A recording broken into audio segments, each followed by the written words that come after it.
Go to Washington now. Lawmakers demanding answers from Norfolk Southern as they've been dragging their feet, they say, in getting Congress those answers. Want to bring in Joe Khalil, who is in Washington with the latest on those demands. Good morning to you, Joe. Hey, good morning, Marni. So you've got a couple of members of the House Oversight Committee that say that not only is Norfolk Southern not cooperating with Congress's investigation, but that they are overtly lying about why they can't cooperate, really slamming Norfolk Southern today. Every single Democrat on the House Oversight Committee put their name on a letter. It was penned by Jamie Raskin, and it was written to Alan Shaw, the CEO of Norfolk Southern. I want to read a part of that letter for you now, just one excerpt from it.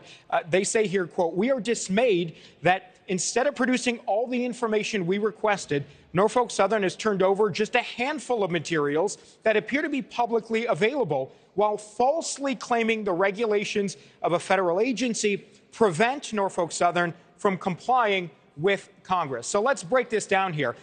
Oversight Democrats say they have been demanding some specific answers, some specific documents related to technology and management decisions that Norfolk Southern made that might have saved the rail company a lot of money and boosted their profits, but also might have done so at the expense of safety and maybe even contributed to the derailment. Now, Democrats are alleging Norfolk Southern officials refused to turn over material, and the excuse the rail company's giving is NTSB's doing an investigation, so we can't hand over documents. Well, Democrats are saying flat out that is a lie, that Norfolk Southern is using the NTSB investigation as a shield. And the congressional committee says they have also been communicating with the NTSB, and that the agency itself has said, no, Norfolk Southern can hand over things if Congress demands it. So they're saying there's just flat out lying here.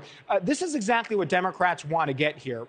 They're asking for information about the company's detectors and sensor technology, its management strategy on scheduling and shifts for engineers, the allegation being maybe engineers were working too long, and also cost-cutting measures, including recent layoffs and other decisions that they have made. So we're going to see if Norfolk Southern responds to this, Marni. I did reach out to Republicans as well on the Oversight Committee because holding Norfolk Southern accountable has been bipartisan.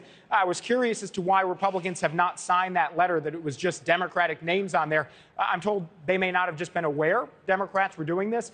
Nonetheless, Congress is continuing to try to do its oversight over this company and the derailment itself, trying to get answers, seemingly running into some bumps here.